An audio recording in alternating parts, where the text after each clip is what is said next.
নৌকার রাজনীতি করবে, এমপি হবে কে?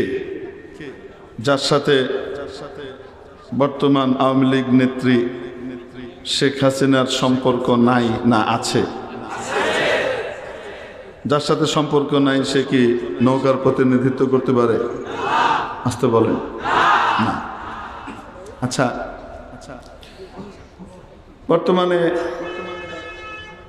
ধানের শীষের রাজনীতি, বিএনপির রাজনীতি করে এমপি হতে পারার জন্য এগিয়ে যেতে পারে, নমিনেশন পাবে কে? যার সাথে খালেদা জিয়া, তারেক জিয়ার সম্পর্ক নাই না আছে? আছে। সে হলো অধিকারী। আসতে বলেন ঠিক কি ঠিক না? আচ্ছা, এরশাদ সাহেবের লাঙ্গল প্রতীকে নির্বাচন করবার জন্য এগিয়ে যাবে কে? যার সাথে বর্তমান চেয়ারম্যান জিএম কাদেরের সম্পর্ক নাই না আছে?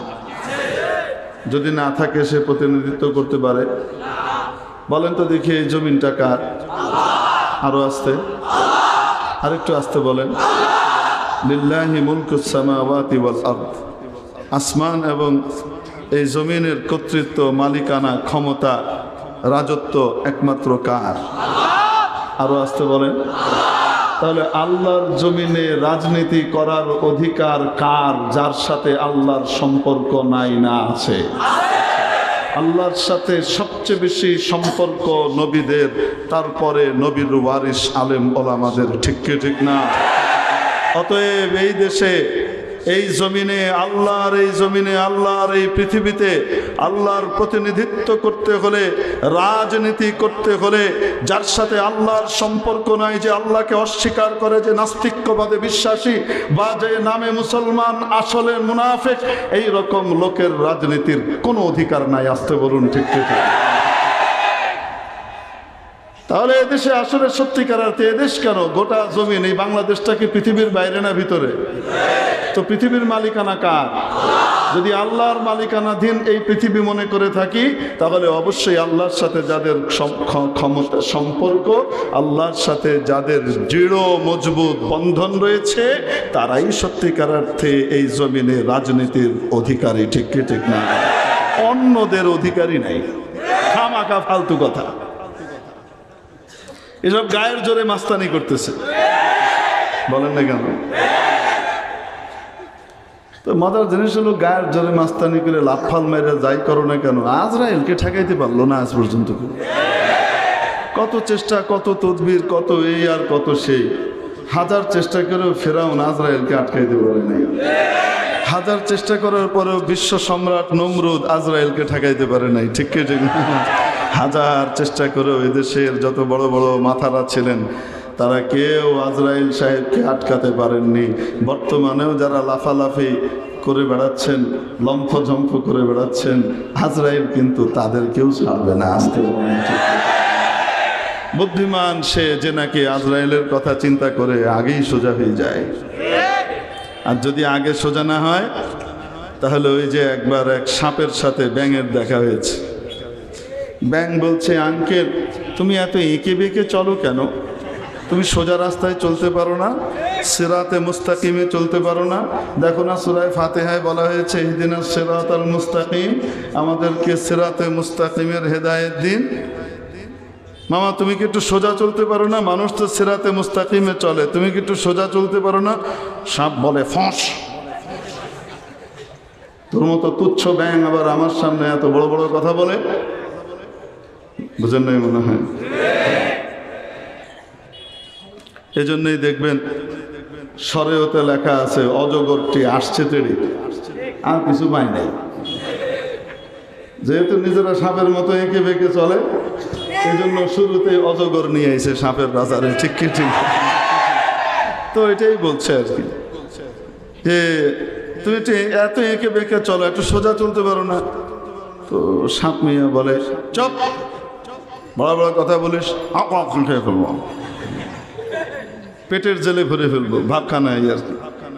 তো কিছুক্ষণ পরে এঁকে বেঁকে চলছে, তো তার ভেতরে এলাকার ছেলেপেলেরা দেখে ফেলেছে মিয়া সাহেব এভাবে যায়। তো ছেলেপেলেরা তাড়া দিয়েছে, সে আরো আঁকা বেঁকা শুরু করেছে। এখন এঁকে বেঁকে চলার কারণে কি দ্রুত যেতে পারছে নাকি পিছিয়ে পড়ছে? যেই কথা সেই কাজ দিছে মা, পোলাবেন মেরে টেরে সোজা করে রাস্তার ভিতরে এই মাথা সোজা করে রেখে দিছে। ব্যাং নিয়ে আসছে, এসে তাকিয়ে দেখে মামা সোজা তো হইলা, কিন্তু জীবন থাকতে সোজা হইল না, মইরা সোজা হইলা।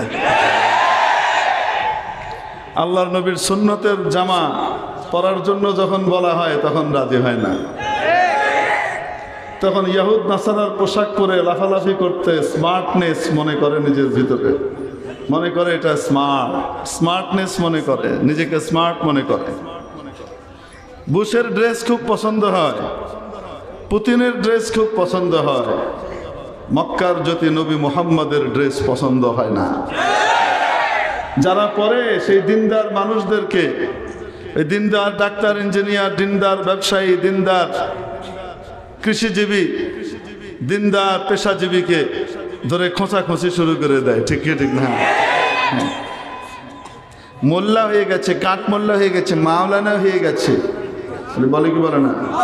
বাপরে বাপ, আলেম ওলামাকে ধরে যা ইচ্ছা তাই বলতে থাকে। দুনিয়াতে এরকম লোক আছে না নাই? আসতে বলেন, নাই মনে হয় আছে। কত সোজা হইতে বলা হলো, নানুপুরের হজরত দোয়া করলেন, বয়ান করলেন, হাটহাজারীর হজরত দোয়া করলেন, বয়ান করলেন। কত ডাকলেন, আসো সুন্নতের পথে আসো, সুন্নতি লেবাস পরো, কিয়ামতের দিন নবীজির সাথে একসাথে হাসরে দাঁড়াও। কত ডাকলেন, কানে গেল না।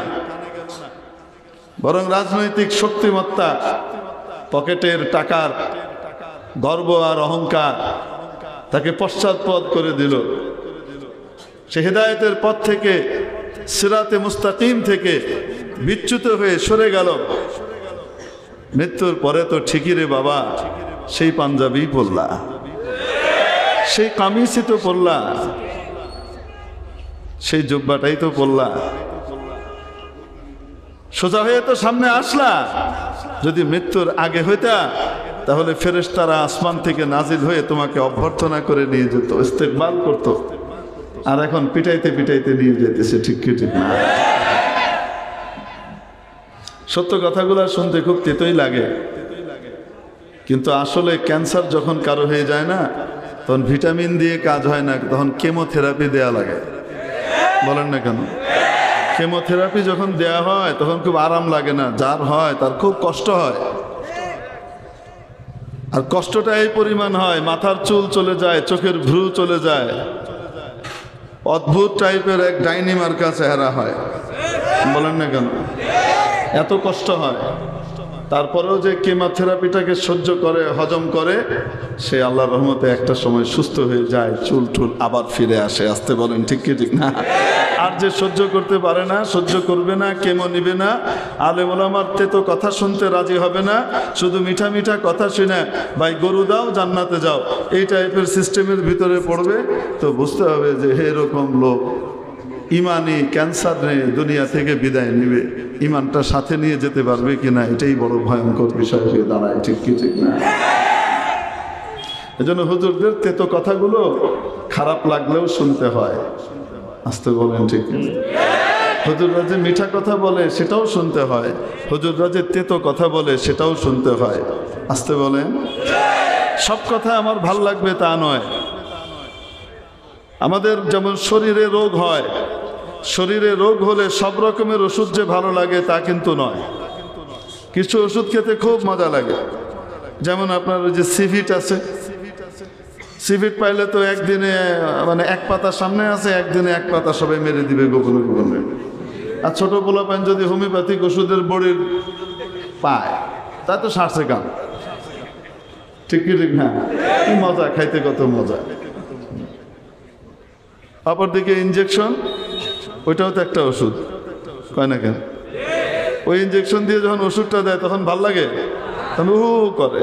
তো ডাক্তার যখন ইনজেকশন দেয়, ইনজেকশনটা যে সবর করে নিয়ে নেবে সে সুস্থ হয়ে যাবে, আর যে নাকি সবর করবে না চাইতে যাবে, এই হুজুর কি বললো, বুঝতে পারছেন? মত মত করতে থাকবে ষাঁড়ের মতো, জানোয়ারের মতো। ওই মরণটাও জানোয়ার টাইপেরই হবে। ঠিক ঠিক হচ্ছে। মেরে মুহতারাম দোস্ত, মানুষ কি অবনতির দিকে যায় না, উন্নতির দিকে যায়? আসতে বলেন তো দেখি, আরো আসতে বলেন। অবনতি না উন্নতি? খারাপের দিকে যেতে চায় না, ভালোর দিকে যেতে চায়। একটা সমাজকে সভ্য, ভদ্র, স্মার্ট হিসেবে গড়ে তুলতে হলে, একটা জাতিকে ভদ্র হিসেবে গড়ে তুলতে হলে একটা ভদ্র শিক্ষা ব্যবস্থার দরকার হয়, ঠিক কি? অভদ্র আর বেহায়াপনা, বেলেল্লাপনায় ভরা, অভিনয় আর নাচ গানে ভরা শিক্ষা ব্যবস্থা দিয়ে কোনো সময় সভ্য ভদ্র জাতি তৈরি করা যাবে না। নিমের গাছ লাগিয়ে, মান্দার গাছ লাগিয়ে আমের আশা করলে যেমন কখনো আম আসবে না, ঠিক তেমনি ভাবে বাজে শিক্ষা ব্যবস্থা দিয়ে, কুফরি শিক্ষা ব্যবস্থা দিয়ে কখনো ইমানদার জাতি তৈরি হবে না। জাতির সাথে বেঈমান, দেশের সাথে বেঈমানি করা জাতি তৈরি হবে, ঠিক কি? প্রিয় উপস্থিতি, আমাদের দেশের শিক্ষা ব্যবস্থা নিয়ে বহুত খেলাধুলা চলছে, বলেন না কেন? শিক্ষা নিয়ে যখন আলোচনা সমালোচনা হয় তখন সকলকে সুযোগ দিতে হয়, মনোযোগের সাথে শুনতে হয়, কারণ এই শিক্ষা আমার বাচ্চাটাও নিবে। আমি যেই দলই করি না কেন, যেই দল আমার এই শিক্ষা ব্যবস্থা তৈরি করছে, এই শিক্ষাটা আমার বাচ্চাটাও নিবে, যেই দল আমি করি, ঠিক কি ঠিক না? হ্যাঁ, এই শিক্ষা দিয়ে যদি আমার বাচ্চাটা উচ্ছন্নে যায়, তা সবার আগে কিন্তু মাইটটা আমাকে খাওয়া লাগবে, অন্যকে খাওয়া লাগবে না। যাই হোক, বিভিন্ন রকমের আলোচনা সমালোচনা আপনারা শুনছেন, কি বলে, কি অনেক রকমের তো দেখছেন, এগুলি বাদ, এগুলো আর আমরা বলতে চাই না। তবে আমরা একটা জিনিস বলতে চাই, সেটা হলো আমাদের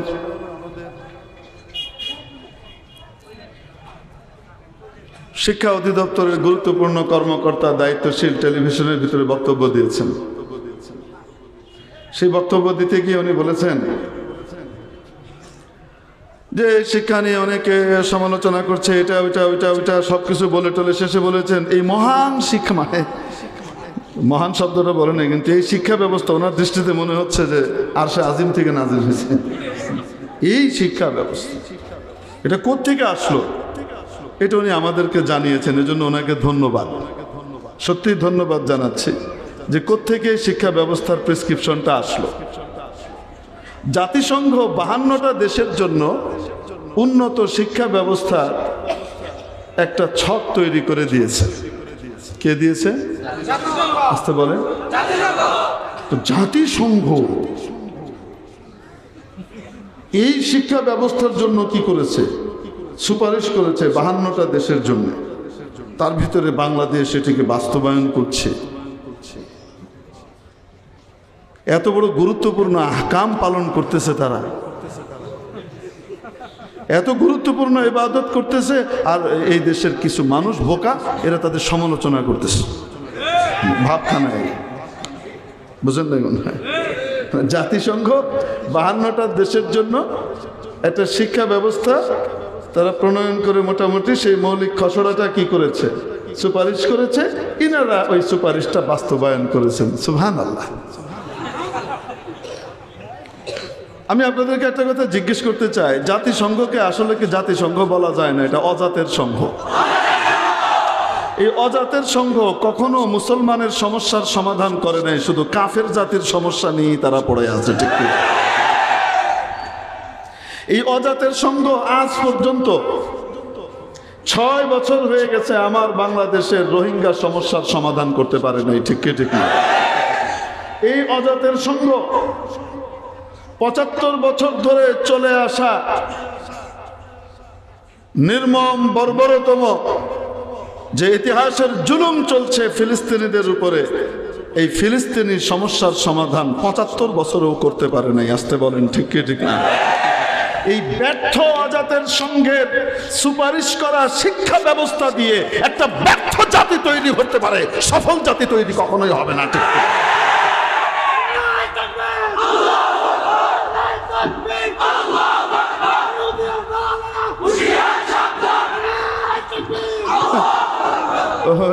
ওই ব্যাংক, তারপরে আরো কি এগুলার জবাব দিতে গিয়ে মনে করেছে বাঁচিয়ে দিবে। অবস্থাটা আমার কাছে মনে হয়েছে জবাব শুনে ফাররা মিনাল মাতারি ওয়া কামা তাহতাল মিজাব। বুঝেন নাই মনে হয়? বৃষ্টির ছাঁট থেকে বাঁচতে গিয়ে যে সমালোচনা হচ্ছে দেশব্যাপী, সমালোচনার জবাব দিতে এসছে। তো জবাব দিতে গিয়ে বৃষ্টির ছাদ থেকে বাঁচতে গিয়ে ওই যে সারা ছাদের পানি যেই পাইপটা দিয়ে পড়ে ওইটার তলে গিয়ে খেলাইছে। এবার থলের বিড়াল বেরিয়ে গেছে। আসল জিনিসটা বলে দিছে যে কার সুপারিশে, কার নির্দেশনায় আমাদের জন্য এই শিক্ষা ব্যবস্থা আনয়ন করা হচ্ছে, আমদানি করা হচ্ছে। আসতে বলেন ঠিক কি ঠিক না? এখন আসেন আমি একটু পজিটিভলি আলোচনা করছি, এটা নেগেটিভলি না, আমাদের দেশের বাস্তবতা হিসেবে আমি বলছি। আমার দেশের কৃষ্টি কালচার ভালো না, আমেরিকার কৃষ্টি কালচার ভালো। জাতিসংঘকে পরিচালনা করে কিন্তু সবচেয়ে বড় চাঁদাবাজ আমেরিকা, ব্রিটেন, এরা ঠিক কি ঠিক না? তো ওদের কালচারটাই ওরা আমাদের উপরে চাপিয়ে দিতে চাইবে, এটাই খুব স্বাভাবিক। আমাদের নিজস্ব জাতিসত্তাকে বিলীন করে আমাদের সবাইকে ইংরেজ মন মানসিকতার তৈরি করতে পারলে তারা সফল। আমাদেরকে তারা তাদের কালচারাল দাস আর দাসীতে রূপান্তরিত করবে, ব্যাস এটাই, অন্য কিছু না। আমাদের নিজস্ব জাতিসত্তা থাকবে না। আমি কিছু আপনাদেরকে উদাহরণস্বরূপ ধরে ধরে বলছি, আপনারা আমাকে বলবেন কোনটা ভালো, ওদের দেশেরটা না আমাদের দেশের। আমেরিকাতে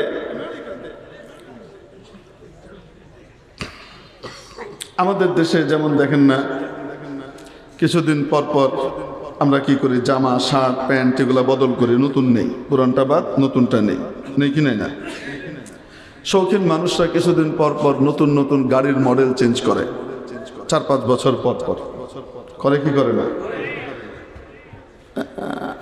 আমরা যেমন এরকম 2-4 বছর পর পর জামা কাপড় গাড়ি টাড়ি এগুলো বদল করি, ইউরোপ আমেরিকার এরা 4-5 বছর পর পর জামাই আর বউ বদল করে। কোন কালচারটা ভালো, ওদেরটা না আমাদেরটা? মানে ওদের হলো রীতি এই। আপনি দেখবেন আমাদের দেশে ভাদ্র মাস এবং কার্তিক মাসে একটা প্রাণীর বসন্ত আসে, দেখেন নাই মনে হয়? ভাদ্র মাসে একটা প্রাণীর কি আসে, বসন্তকাল আসে। আপনি তখন দেখবেন তাদের কাছে হার কুত্তিকে তাদের ভালো লাগে, কুত্তার কাছে। তো কুত্তা এই কুত্তির সাথে কয়েকদিন, তারপর এটা বাদ আরেক কুত্তি, তারপর ওই কুত্তির সাথে কয়েকদিন ওটা বাদ আরেক কুত্তি, এরপর ওটা বাদ আরেক কুত্তি, করে কি করেন? কুত্তিকে দেখবেন কিছুদিন এই কুত্তার পিছনে ঘুর ঘুর করতেছে, এখানে ওখানে চুমা দিচ্ছে কুত্তার। তারপরে দেখবেন কয়েকদিন পরে এই কুত্তা বাদ আরেক কুত্তা, পরে আরেক কুত্তা, ওইটার পিছনে কিছুদিন, তারপর ওইটা বাদ আরেক কুত্তা। বুঝাইতে পারি নাই মনে হয়? তাহলে কিছুদিন পর পর জামাই আর বউ বদল করা, এটা কি মানুষের কালচার না কুত্তার কালচার? জানোয়ারের কালচার। ওদের ভিতরে কালচারটা এরকম। ওরা এটা কল্পনাই করতে পারে না যে একটা বউ নিয়ে বা একজন হাজবেন্ডকে দিয়ে সারা জীবন কেউ পার করে দিবে। How it possible? তাদের ভাবখানায় এটা কিভাবে সম্ভব? ইকবাল রোড মসজিদে আমার এক মুসল্লি ছিলেন এবং ওখানে উনি দীর্ঘদিন আমাদের কার্যনির্বাহী কমিটির সদস্য ছিলেন, জনাব আখতার ফারুক ভাই। খুব ভালো মানুষ, সৎ মানুষ। আখতার ফারুক ভাই জাতিসংঘের উচ্চপদস্থ কর্মকর্তা ছিলেন বাংলাদেশ। একদিন আমাকে এসে বলছেন যে হুজুর, আমার বিদেশ থেকে আমাদের কর্মকর্তারা আসছে, আমি তাদেরকে রিসিভ করতে গেছি, এখানে কি করব? তারা কিছু দেখবে ঠেকবে। তো রিসিভ করে নিয়ে আসার সময়, এয়ারপোর্ট থেকে রিসিভ করে নিয়ে এসছে, আসার সময় আমাকে জিজ্ঞেস করলো, তোমার ছেলে মেয়ে কয়জন? এই কয়জন? বিয়ে শাদী কতদিন হয়েছে? বলছে তখন তো হুজুর আমার বিয়ে শাদীর বয়স 20 পার হয়ে গেছে, প্রায় 25-এর কাছাকাছি। আচ্ছা, তুমি তোমার ওয়াইফকে নিয়ে হ্যাপি কিনা জিজ্ঞেস করছে। আখতার ফারুক ভাই বলছেন হ্যাঁ, আমি খুব হ্যাপি, আমি খুশি আছি। আচ্ছা, তো এটা কয় নম্বর? উনি বলেন প্রথমে আমি বুঝতে পারি নাই কয় নম্বর বলতে কি বুঝাইতেছে, মানে কি আমার অনেকগুলা বউ এরকম কিছু কিনা। তো আমি বললাম কেন, কয় নম্বর মানে 1 নম্বর। কাহা সেটা তো বুঝলাম, মানে তোমার বিয়ের জীবনের পর থেকে এখন এইটা কয় নম্বর বউ, এই যে 20-25 বছর পার করেছে এটা কয় নম্বর বউ। ডাক্তার ফারুক ভাই বলছেন যে এটা তো এক বই, তো যাকে বিয়ে করছি তারে দিয়ে তো 25 বছর পার করলাম, আবার কয় নম্বর হবে কেন। তো ওনার কর্মকর্তা এই কথা শুনে চোখ কপালে তুলে বলছে স্ট্রেঞ্জ। আক্তার ফারুক ভাই আমাকে এই ঘটনা শুনেছেন আজ থেকে প্রায় 7-8 বছর আগে। মানে কিছুদিন পর পর জামাই আর বউ কি করে, বদল করতে থাকে। বদল করতে করতে করতে করতে কালচারের কি দশা হয় জানেন, যেই কয়দিন রস সেই কয়দিন যশ। যখন রসের বয়স শেষ হয়ে যায়, 40, 45, 50 পার হয়, এখন কপাল কুঁচকে যাচ্ছে, চোখের কোনায় ভাঁজ পড়ছে, এখন কেমন কেমন বুড়ো বুড়ো লাগছে, মানে এখন কষ শুরু হয়ে গেছে, এখন আর রস নাই। কি এই কষের জমানায় আসার পরে তখন আর তার দায় দায়িত্ব নেওয়ার মতো কেউ থাকে না, তখন সে নির্মম পরিণতিটার দিকেই তাকে যাওয়া লাগে। পরিবার পরিজন ছেড়ে বৃদ্ধ নিবাসে আর সেই ওল্ড হোমে আশ্রয় নিতে হয়, ঠিক কি ঠিক না। অথবা নিজের ঘরের ভিতরে একা একা থেকে লোনলি জীবন যাপন করতে থাকে, আর একটা পর্যায়ে এই হতাশার ভিতরে হয় কখনো আত্মহত্যা করে, কখনো মরে পচে পড়ে থাকে, খবর নেওয়ার কেউ থাকে না, দুর্গন্ধ বেরোয়ার পরে এসে উদ্ধার করে নিয়ে যায়। এটা হলো ওখানকার চিত্র। আর আমাদের দেশের সভ্যতা কি এই ব্যাপারে, একজনকে বিয়ে করেছে, যেই স্বামীকে বিয়ে করেছে সেই স্বামীকে নিয়েই মৃত্যু পর্যন্ত, কবর পর্যন্ত যাবার নিয়ত করে রেখেছে, ঠিক কি ঠিক না। সে পার করে দিচ্ছে। এক স্ত্রীকে বিয়ে করেছে, বা যে স্ত্রীকেই বিয়ে করুক না কেন তাকে কয়দিন পরে বদল করে ফেলবে এই নিয়ত করে না, বরং বিয়ে করে আজীবনের জন্য তার জীবনটাকে সে কাটিয়ে দেবার নিয়ত করে জীবন কাটায় আসতে বলেন, ঠিক কি ঠিক না। সারা জীবন পার করে যাচ্ছে। দেখা যায় ফলশ্রুতিতে ইসলামী এই তাহজিব তামাদ্দুন, এই কৃষ্টির কারণে আমার বাঙালি জাতি কতটুকু সুখ লাভ করে গোটা জাতি হিসেবে কল্পনা করে দেখেন। যে যখন রসের সময় থাকে তখন তো সবাই থাকে, কষের সময় তো কেউ পায় না, কেউ আসে না। কিন্তু এই ইসলামী তরিকার উপরে চলবার কারণে, এই কৃষ্টি বাঙালি এই কালচারকে ধারণ করবার কারণে রসের সময় তো স্ত্রীও আছে, স্বামীও আছে। যখন নাকি কষের সময় শুরু হয়েছে তখন তাদের মহব্বত কমে না, দিন দিন বাড়তে থাকে, ঠিক কি ঠিক না। কেমন বাড়া জানেন, না দেখে থাকতে পারে না। রাগ গোসা যতই হোক না কেন, কিছুক্ষণ না দেখলে কান্নাকাটি শুরু করে দেয়। অবাস্তব না বাস্তব, মুরব্বীদের বুড়াদেরকে জিজ্ঞেস করেন, আপনার দাদা দাদির অবস্থা দেখেন, তাইলেই বুঝবেন। ওরে বাপরে বাপ, মায়া মহব্বত প্রেম মনে হয় নতুন করে চাগা মারে। আমি তখন ছোট মানুষ, বাচ্চা, অত কিছু তো বুঝি টুঝি না, এমনি আমি বকদের জরুরত ব্যাক কর, এটা আছে সাবের, বোকা মানুষ। তো ছোটবেলায় আমার মামার বাসায় গিয়েছি, নানিজান বসা, রমজান মাস। নানাজান কাকরাইলে থাকেন, তবলিগের ভিতরে জিন্দিগি কাটান। নানিজান এখানে থাকলে নানাজান আসেন, এসে থাকেন নানিজানের সাথে, একসাথে থাকেন, আবার যান। তো দেখি আমার নানিজান বদদোয়া দিচ্ছে আমার নানাজানকে। কি দিচ্ছে? মেয়ে মানুষ কিন্তু অল্পতেই খুশি হয়, অল্পতেই নারাজ হয়, আবার অল্পতেই বেজার হয়, অল্পতেই খুব আনন্দে মেতে ওঠে। আল্লাহ তাআলা তাদেরকে অদ্ভুত গুণ দান করেছেন। এখন উনি বসে বসে বদদোয়া করছে আমার নানার জন্য, এই জাসু পাঁঠা আমার জীবনটাকে শেষ করে দিল, আল্লাহ তুমি বিচার করো। কাকে বিচার দিচ্ছে? রোজা রমজানের দিন রোজা মুখে আল্লাহর কাছে বিচার দিচ্ছে। একটু পরে আবার নিজেই বলতেছে, আল্লাহ রোজা মুখে তোমাকে বললাম এই বুড়ুকে তুমি শায়েস্তা করো, সাজা দিও, তুমি নিজ হাতে সাজা দিও। নানার নামে কি করতেছে? বিচার দিচ্ছে। তো আমার কাছে খুব খারাপ লাগছে, কারণ আমার নানা বেইন্তেহা মুত্তাকি পরহেজগার মানুষ এবং আমার নানির জন্য উনি পাগল। আর নানি কি করতেছে, নানাকে বদদোয়া দিচ্ছে, তা আবার রোজা বাইয়া দিনে। এর মাত্র 3-4 ঘন্টা পরের কথা, ইফতারের সময় হয়ে এসছে প্রায় আসরের পরে। ইফতার টিফতার তৈরি হচ্ছে, এই ভাজা টাজার আওয়াজ টাওয়াজ আসছে। তো নানি যান বসে হঠাৎ দেখি উনি চোখের পানি ছেড়ে দিয়েছেন, কাঁদতেছেন। আর কি বলতেছেন জানেন? আমার আম্মাকে বলতেছে, আরে তোর বাপ আইলো না।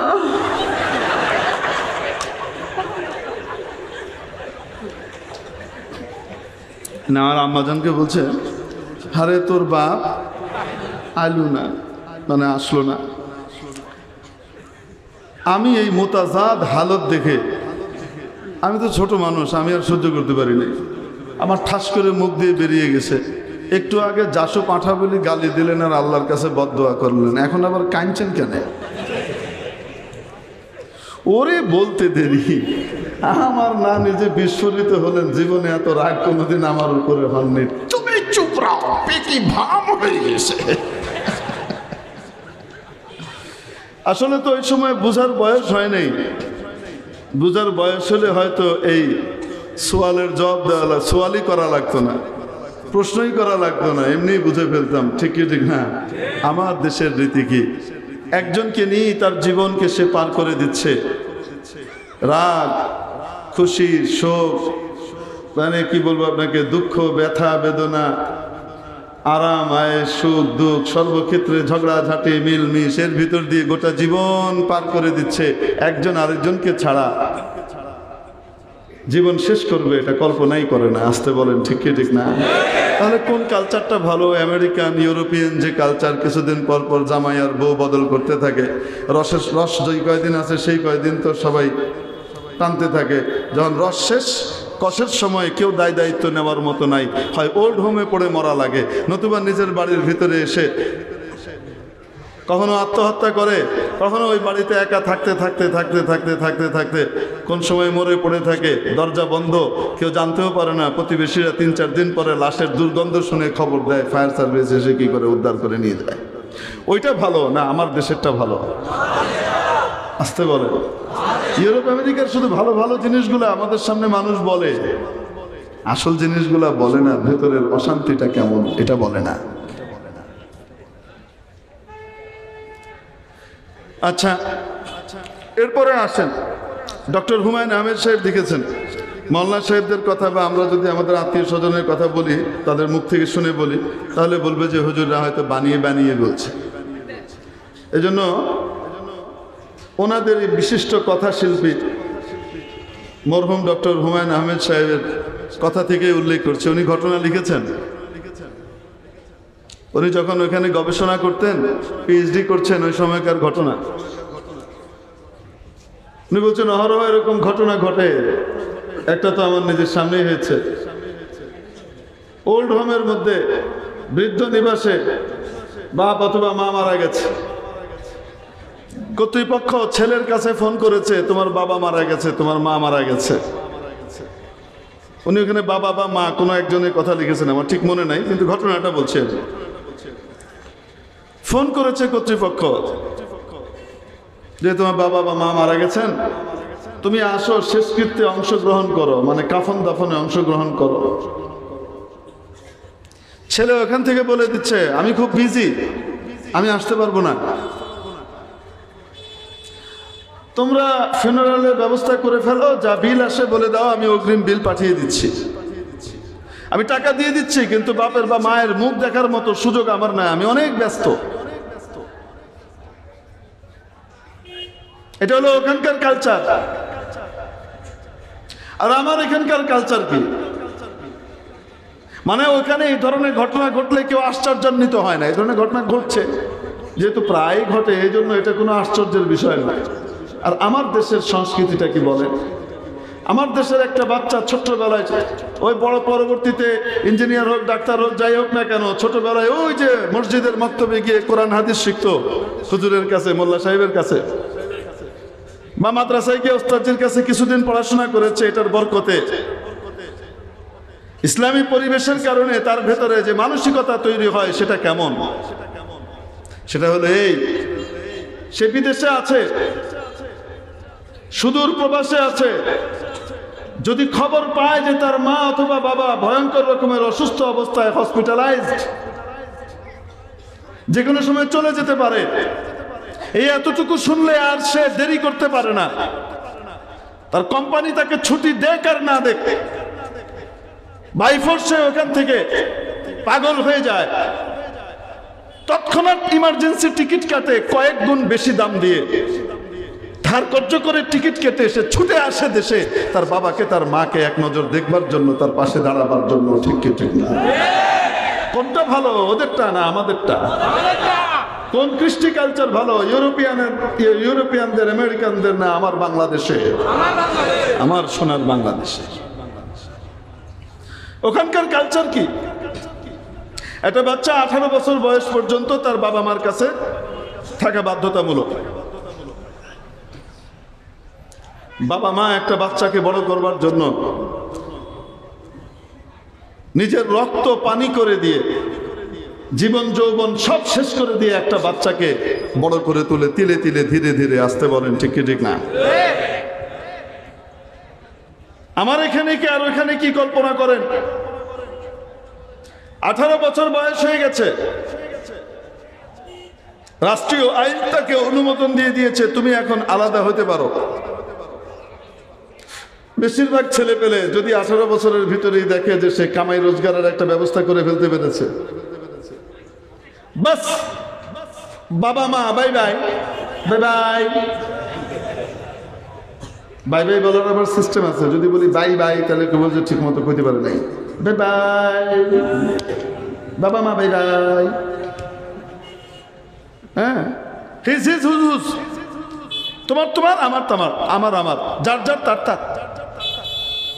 অনেক জ্বালাতন করেছি, অনেক কষ্ট করেছি, এখন আর এই বন্দিশালায় থাকবো না, আমি মুক্ত স্বাধীন জীবনে চলে যাব। সে চলে গেল, আইন আদালত তাকে কখনোই বলবে না তুমি বাবা মার সাথে থাকো, বাবা মার দায়িত্ব নাও। আর এই বাবা মা একটা পর্যায়ে শেষ পর্যন্ত ছেলে মেয়ে তো দায়িত্ব নিচ্ছে না,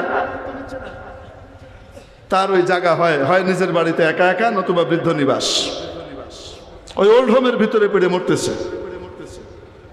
আর আমার দেশে একটা বাচ্চা 18 বছর কেন, একটা বাচ্চার বছর বয়স যদি পরবর্তীতে 78 বছরও হয় আর তার বাবা মা জীবিত থাকে, সে নিজের জীবনের সবচেয়ে গৌরবের জিনিস মনে করে যে আমার বাবা মার পায়ের তলায় আমার বেহেশত, আর সে বাবা মার খেদমতের জন্য নিজেকে নিবেদিত প্রাণ করে দেয়। ঠিক কি ঠিক না? আপ্রাণ চেষ্টা করে, কখনোই সে নিজের বাবা মা থেকে আলাদা থাকার কথা সে ছেলেটা চিন্তাই করতে পারে না। বিভিন্ন কারণে, বিভিন্ন দায়িত্ব পালনের কারণে হয়তো এখান থেকে ওখানে যাওয়া লাগে, কিন্তু কিছুদিন পর পরে সে তার বাবা মাকে নিজের কাছে আনার জন্য ব্যাকুল হয়ে ওঠে, উতলা হয়ে ওঠে। আসতে বলেন ঠিক কি ঠিক না? এটা হলো আমার দেশের কালচার। 78 বছর বয়সও যদি হয় এক সন্তানের, আর তার বাবা মা জীবিত আছেন, শতায়ু, বিছানায় হাগামোতা করে বাবা মা, এই সন্তান নিজ হাতে তার বাবা মার হাগামোতা পরিষ্কার করে এবং এটাকে গর্বের কারণ মনে করে। আসতে বলেন ঠিক কি ঠিক না? এ হলো আমার দেশের কালচার, আর ওটা হলো ওদের দেশের কালচার। উন্নত কোনটা, ওইটা না এটা? আসতে বলেন, ইউরোপ আমেরিকারটা ভালো না আমার দেশেরটা ভালো? আমার দেশেরটা ভালো। আপনাদেরকে আর কিভাবে উদাহরণ দিব, আরো কত গাদা খানিক যে আছে, কতগুলা বলবো আপনাদেরকে। সামাজিক, এ তো পারিবারিক দিকে গেল। সামাজিক রীতিনীতির দিক থেকে শুধু ভালো কিছু জিনিসগুলো আমাদেরকে বলা হয়, আর সেই জিনিসগুলো অবশ্যই ইসলাম থেকে ধার করে নেওয়া। কোত্থেকে ধার করা? ইসলাম থেকে ধার করে নেওয়া। যাই হোক, কিছু ভালো জিনিস আমাদের সামনে বলা হয়, অন্যগুলা বলা হয় না। হুমায়ুন আহমেদ সাহেব লিখেছেন যে আমার ব্যাগের ভিতরে ডক্টর জাফর ইকবাল সাহেবের বই আছে, আমেরিকা। আপনাদেরকে আমি এটা পড়ার জন্য অনুরোধ করব। একটু পড়ে দেখেন, আমেরিকান কালচার সম্পর্কে উনি খুব প্রশংসা করেই কিছু কথা লিখেছেন। সেগুলো দেখলে বুঝবেন যে আমার দেশের কালচার ওদের চাইতে কত ভালো, দেখলেই বুঝবেন। আবার কেউ কয়ে দেন না হুজুর আপনি এক এরমের বই পড়তে বললেন। সবাইকে পড়তে বলছে না, আহলে ইলমের ভিতরে যাদের বুৎপত্তি আছে, যারা সমাজকে গাইড করবেন, তারা একটু মেহরবানি করে পড়ে দেখেন ওর ভিতরে কি লেখা আছে। বলতে পারবেন, বললে তখন বলবে না যে হুজুর বানিয়ে বানিয়ে বলছে, কারণ ওদের লোকই বলেছে এগুলা। হুমায়ুন আহমেদ সাহেব এক জায়গায় লিখেছেন, বলবো আপনাদেরকে, এক জায়গায় লিখেছেন ওনার এক বন্ধু ওনাকে দাওয়াত করেছে, দাওয়াত করে নিয়ে গেছে, উনি খুব খুশি। দাওয়াত করে নিয়ে যাওয়ার পরে ওখানে আরো বন্ধু বান্ধবরা এসেছে, লোকজন এসেছে, তো সেদে সেদে খাওয়াচ্ছে। বাসায় দাওয়াত না, রেস্টুরেন্টে দাওয়াত। কোথায় দাওয়াত? রেস্টুরেন্টে অনেক খাবার দাবার রাখা আছে, যে যেটা খাবে সেটা টাকা দেওয়া লাগবে আর কি, বিল ওইভাবে হবে। হুমায়ুন এটা নাও, খাবেন এটা নাও, এটা নাও, আরে এটা নাও, এটা নাও।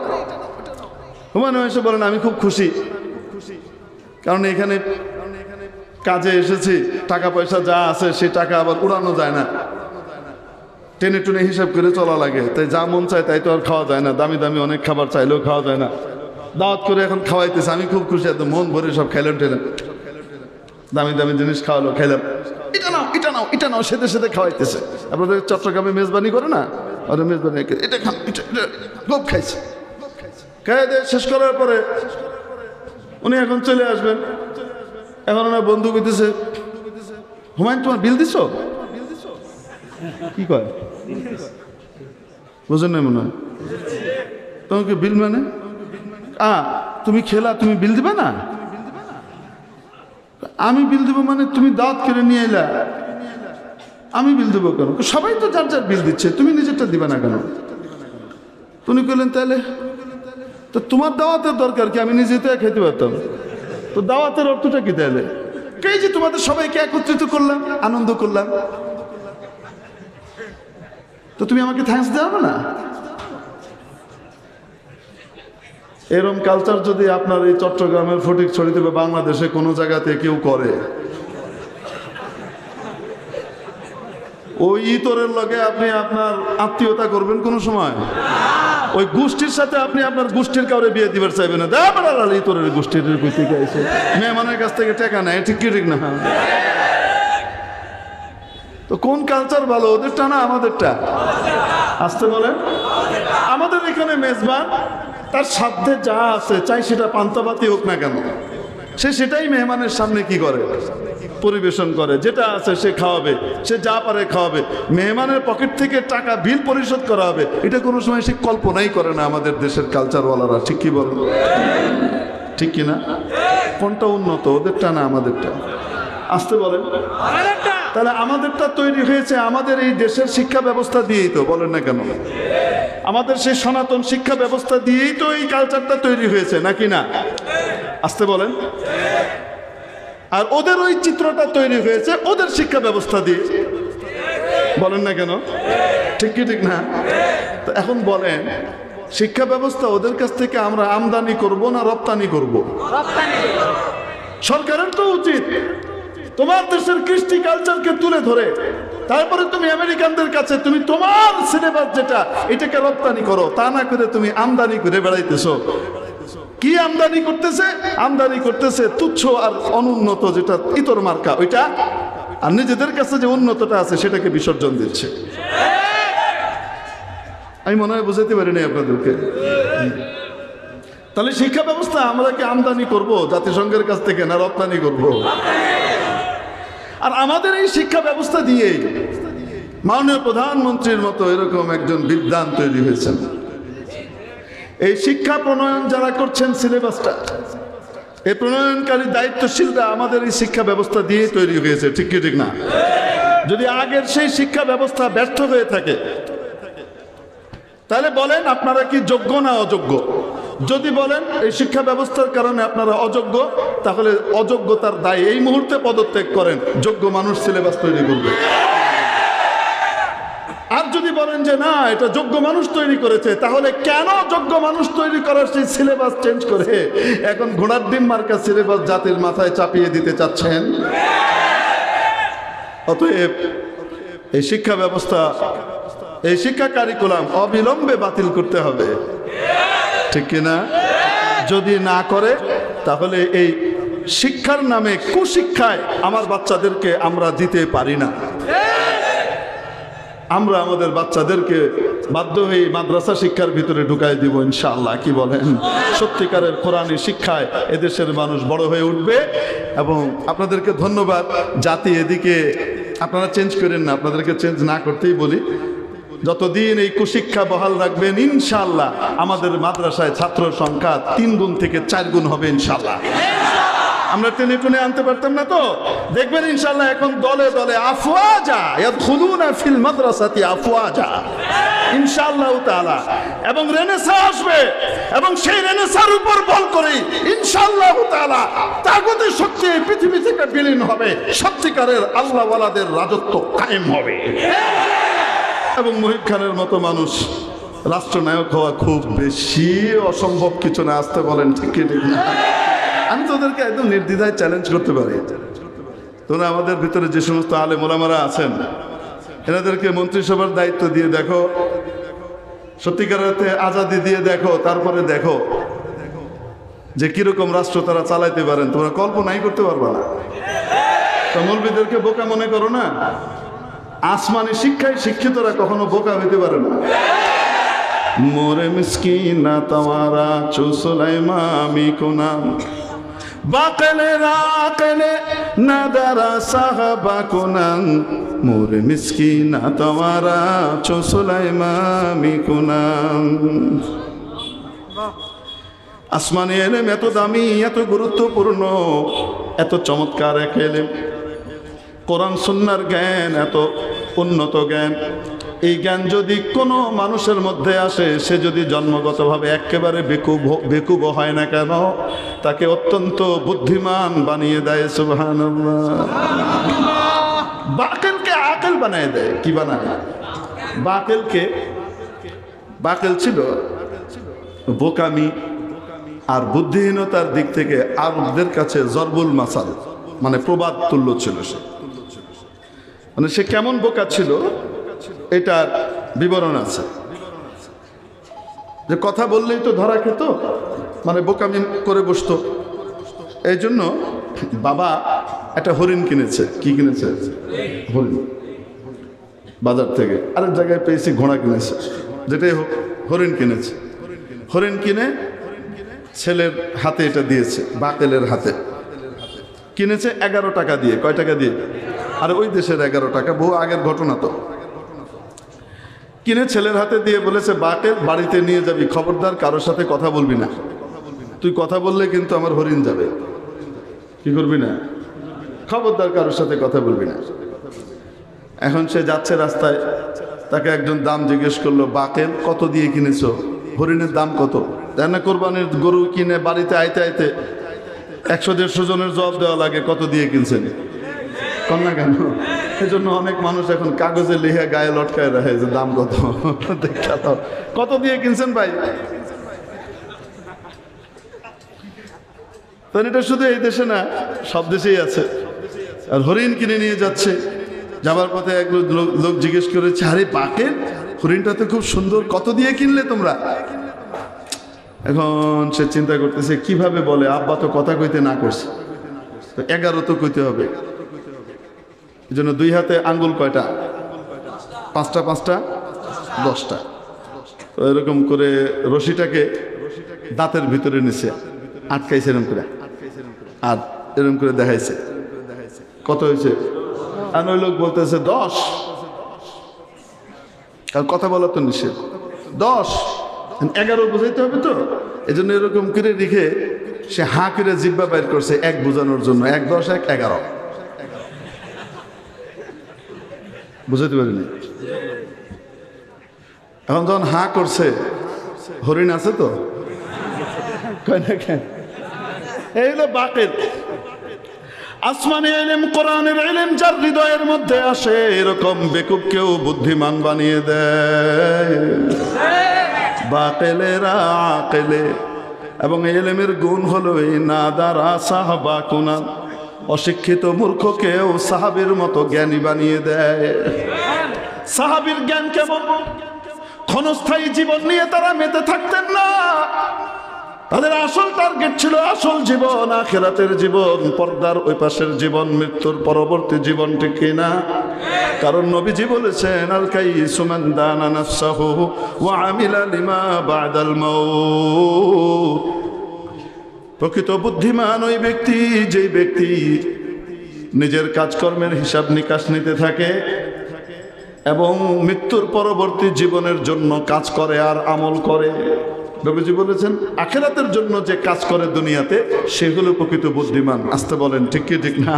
আর বাকি যা আছে, যারা আখিরাতকে বাদ দিয়ে শুধু দুনিয়া নিয়ে মেতে থাকে, এরা আসলেই বোকা। খাসিরাদ দুনিয়া ওয়াল আখিরাহ আলা যালিকা হুয়াল খুসরানুল মুবিন। বুদ্ধিমান মানুষ আড়ালের জিনিসটাও বুঝে ফেলে, আর বোকা মানুষ যেটা শুধু দেখে ওইটা বুঝে, যেটা দেখে না ওইটা বুঝে না। বলেন না কেন? মৃত্যুর পরবর্তী জগতের কথা কি কেউ বুঝে?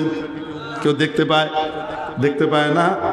বোকা মানুষ মৃত্যুর আগেরটা দেখতে পায়, আগ পর্যন্ত ওই দুনিয়ার জীবন নিয়ে মেতে থাকে, মৃত্যুর পরবর্তী আসল জীবন নিয়ে সে বেখবর থাকে। বুদ্ধিমান মানুষ মৃত্যুর পরবর্তী জীবনটাকেই তার আসল টার্গেট বানায়। নাদারা সাহাবা কুনাম, একেবারে বেকুব মানুষকেও, অশিক্ষিত মানুষকেও সাহাবীদের মতো জ্ঞানী করে দেয়। মোরে মিসকিনা তামারা চো সুলাইমামি কুনাম। সাধারণ পিঁপড়ের মতো দুর্বল এক সৃষ্টিকে সুলাইমান আলাইহিস সালামের মতো ক্ষমতাশালী বানিয়ে দেয়। বলবো নাকি? কোরআন শরীফে ঘটনা আছে, বলবো? সুলাইমান আলাইহিস সালাম আর বিলকিস রানীর ঘটনা জানেন না? বিলকিস রানী, তার বিশাল এক সিংহাসন ছিল, বিশাল সিংহাসন, একদম পুরা পাথর দিয়ে তৈরি করা। লাহা আরশুন আযীম। সুলাইমান আলাইহিস সালাম যেখানে ছিলেন সেখান থেকে বিলকিসের ওই এলাকার দূরত্ব প্রায় 5.5 থেকে 6,000 মাইল দূরে। এত দূরে বিলকিস রওনা হয়েছে সুলাইমান আলাইহিস সালামের দরবারে আনুগত্য স্বীকার করবার জন্য। আগে অনেক ঘটনা আছে, আপনারা জানেন। এখন যখন রওনা হয়েছে, হযরত সুলাইমান আলাইহিস সালাম বিলকিসকে তার কর্তৃত্ব, ক্ষমতার পাওয়ার দেখাবার জন্য, কারণ যে যেটা বুঝে, যে যেটা ক্ষমতাশালী ক্ষমতা বুঝে, সে তার চাইতে বড় ক্ষমতাওয়ালার সামনে মাথা নত করে। মেধাবী মানুষ তার চেয়ে বড় মেধাবী হলে তার সামনে মাথা নত করে, নাইলে নত করতে চায় না, গাইগুই করতে থাকে। ঠিক ঠিক না? এখন সুলাইমান আলাইহিস সালাম জিজ্ঞেস করলেন, আইয়ুকুম ইয়াতিনি বিআরশিহা ক্বাবলা আন ইয়াতুনি মুসলিমিন। সুলাইমান আলাইহিস সালামের ডান দিকে 500 বড় বড় আলেম থাকতেন, জবুরের মানুষ, আর বাম দিকে 500 বড় বড় জিন থাকতেন, জিন আলেম। আর সভাসদদের ভিতরে তো অনেকেই থাকতেন, বুঝতে পারি না। এখন সুলাইমান আলাইহিস সালাম জিজ্ঞেস করেন, কে আছে? ও আমার কাছে এখানে এসে পৌঁছার আগেই তার বিশাল সিংহাসনটা, যে সিংহাসন 40 জন মিলে উঠাইতে পারতো না, এত ভারী সিংহাসন, ওইটা ওইখান থেকে এখানে নিয়ে আসবে। ক্বালা ইফরিতুম মিনাল জিন, বড় এক দৈত্য, ইফরিত মানে জিনদের ভিতরে মহাশক্তিশালী আছে না কিছু বডি বিল্ডার, জিম করে। আরে জিম করে না, বিনা জিমেই ছে বিশাল জিমওয়ালার চেয়ে শক্তিশালী আছে না এরকম কিছু দৈত্য। এরকম দৈত্য একজন দাঁড়িয়েছে, সে বলছে, আমি নিয়ে আসবো আপনার কাছে। সুলাইমান ইসলাম জিজ্ঞেস করলেন, সময় কতক্ষণ লাগবে?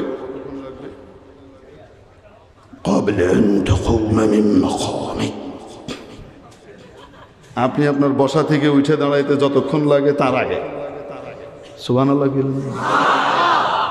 কি পরিমাণ শক্তি আল্লাহ তাআলা জিন জাতিকে দান করেছেন, আল্লাহু আকবার।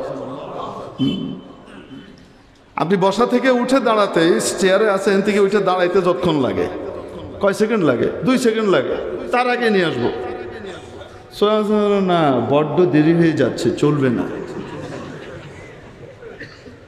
তো সে কয়, ওয়াইনি আলাইহি লাকাওয়িয়্যুন নবীন, আমি এটি করতে সক্ষম, আমি আই হ্যাভ পাওয়ার, পারবো, আপনি আমার উপর আস্থা রাখতে পারেন, আমি অত্যন্ত আস্থাভাজন একজন ক্ষমতাশীল, আমি পারবো।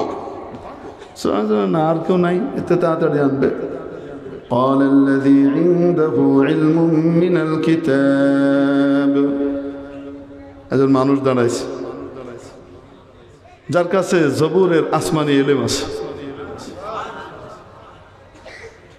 দাঁড়িয়ে বললেন আনা আতিকা বিহ আমি এনে দেব সুলাইমান আলাইহিস সালাম জিজ্ঞেস করলেন সময় কতটুকু লাগবে উনি বললেন ক্বাবলা আন ইয়ারতাদ্দা ইলাইকা তারফুক আপনি তাকিয়ে আছেন চোখ বন্ধ করে খোলার আগেই চলে আসবে মানে আপনার পলক পড়ার আগেই আমি নিয়ে আসতে পারবো সুলাইমান আলাইহিস সালাম চোখের পলক ফেলে দেখেন সামনে হাজির আল্লাহু আকবার এই ক্ষমতা দিয়েছেন কি আসমানি ইলমের বদৌলতে ঠিক কি ঠিক না এজন্য আল্লাহ বলেছেন ক্বালাল্লাযী ইনদাহু ইলমুম মিনাল কিতাব যার কাছে কিতাবের জবুরের কিছু ইলম ছিল পুরা ইলম না ইলমুম মিনাল কিতাব যদি কইতো তাহলে কেমন ইলম ইলমুল কিতাব বললে জবুরের পুরা ইলম জবুরের পুরা ইলম তো নবী সুলাইমানের কাছে আছে হযরত দাউদ আলাইহিস সালামের কাছে ছিল কিছু ইলম আছে তার কাছে তার ক্ষমতা কি চোখের পলক ফেলার আগে হাজার হাজার মাইল দূর থেকে বিলকিসের সিংহাসন এনে হাজির করে দিয়েছে ফালাম্মা রাআহু মুস্তাকিররান ইনদাহু ক্বালা হাযা মিন ফাদলি রাব্বি যখন সেটা পাশে উপস্থিত দেখতে পেলেন এখন ওই লোক বলছে হাযা মিন ফাদলি রাব্বি এটি আমার রবের অনুগ্রহ এটি আমার রবের ফজল কার ফজল আস্তে বলেন কার ফজল কার রবের অনুগ্রহ আমার রবের অনুগ্রহ এটা আল্লাহর অনুগ্রহেই জবুরের ইলম পেয়েছি আল্লাহ না চাইলে কখনোই এই ইলম আমাকে আল্লাহ দিতেন না তার বদৌলত মেরে মুহতারাম দোস্ত আজিজ ও বুজুর্গ জবুরের চাইতে কোরআনের মান মর্যাদা কম না বেশি আরো আসতে জবুরের ইলমওয়ালার পাওয়ার যদি এত বেশি হয় কোরআনের ইলমওয়ালার পাওয়ার কত বেশি হুজুর এত পাওয়ার আছে তাহলে আপনাদেরকে জেলখানায় নিয়ে বের করতে পারেন না কেন প্রশ্ন আসে কি আসে যার কাছে ক্ষমতা যত বেশি থাকে যার কাছে পাওয়ার যত বেশি থাকে সে তার মধ্যে ধৈর্যের ক্ষমতাও তত বেশি থাকে বলেন না কেন ক্ষমতা কার বেশি শক্তি কার বেশি ছাগলের না হাতির তাই নাকি কুকুরের না হাতির কার ক্ষমতা পাওয়ার বেশি কার কুকুর আর হাতির কোনো তুলনা চলে চলে না তারপরেও দেখবেন হাতি হেঁটে যাচ্ছে আর কুত্তার আরে করে কি করে হাতি ফিরেও তাকায় কয় না কেন এত বড় কুলার মতো দুইটা কান যাইতেছে তো যাইতেছে ফিরেই তাকায় না তরিকা কুত্তার কেউ কেউ টাইম আছে নাকি বুঝেন নাই মনে হয় কওমি মাদ্রাসার বিরুদ্ধে যেগুলা করে না এগুলো হলো এরকম ভুঁক নেওয়ালা ওয়া কালিমাতুহুম ওয়া আসওয়াতুহুম নুবাহুল কালব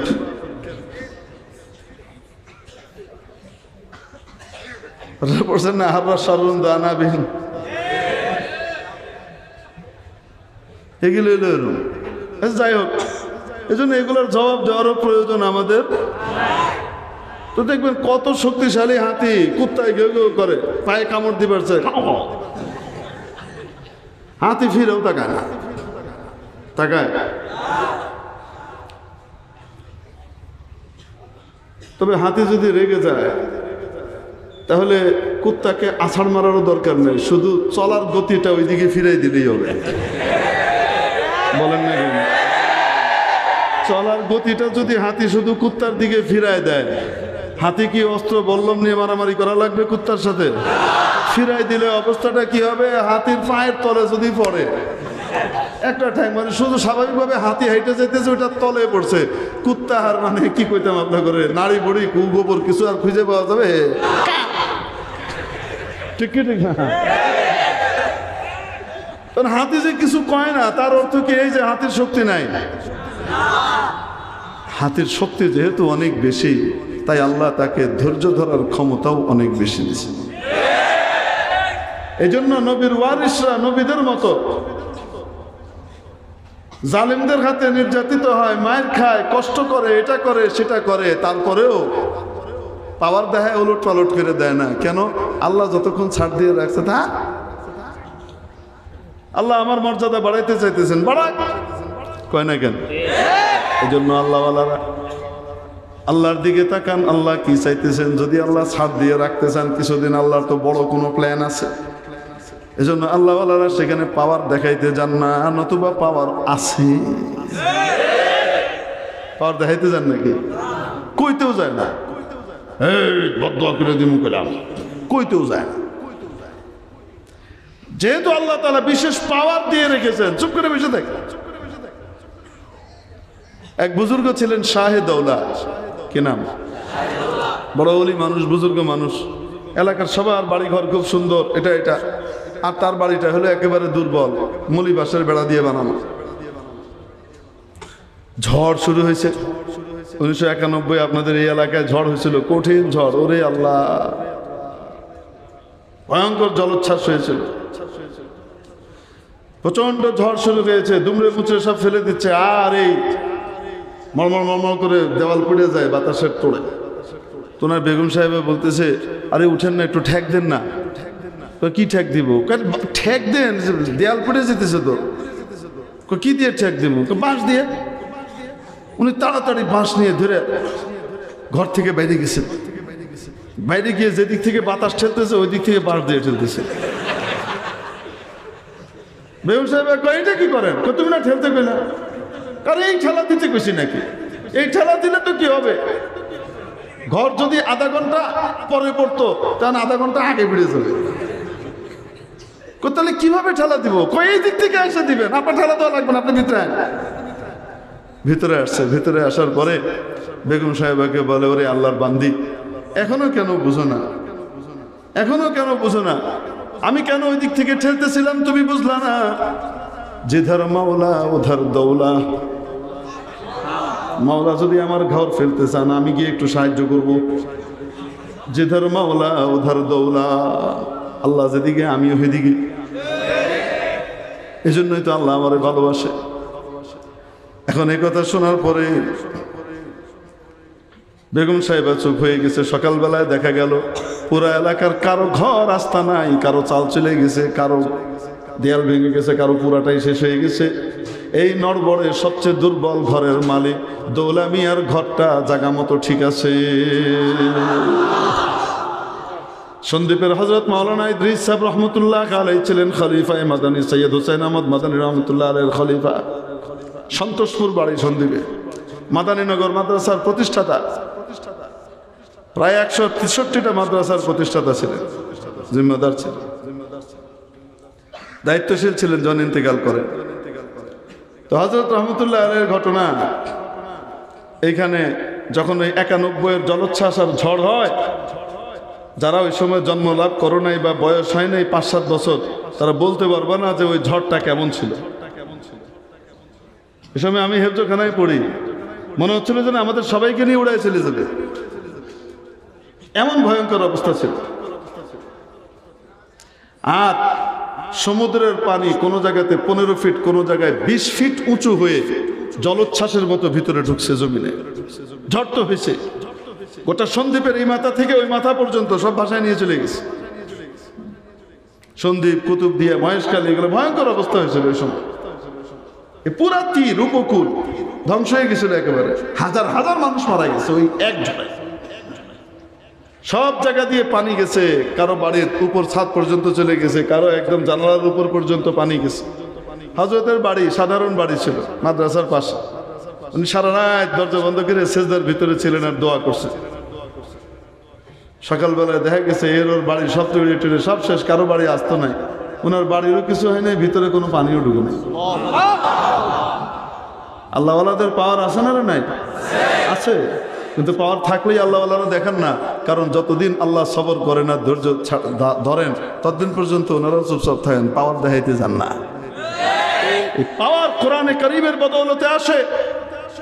কোরআনের উপরে যার আমল যত বেশি হবে, কোরআনের ইলম যার দিলে যত বেশি থাকবে আর আমল যত বেশি থাকবে, তাকওয়া যত বেশি থাকবে, আল্লাহ রাব্বুল আলামিনের সাথে সম্পর্ক তার তত বেশি হবে, পাওয়ার তত বেশি হবে। ঠিক কি ঠিক না?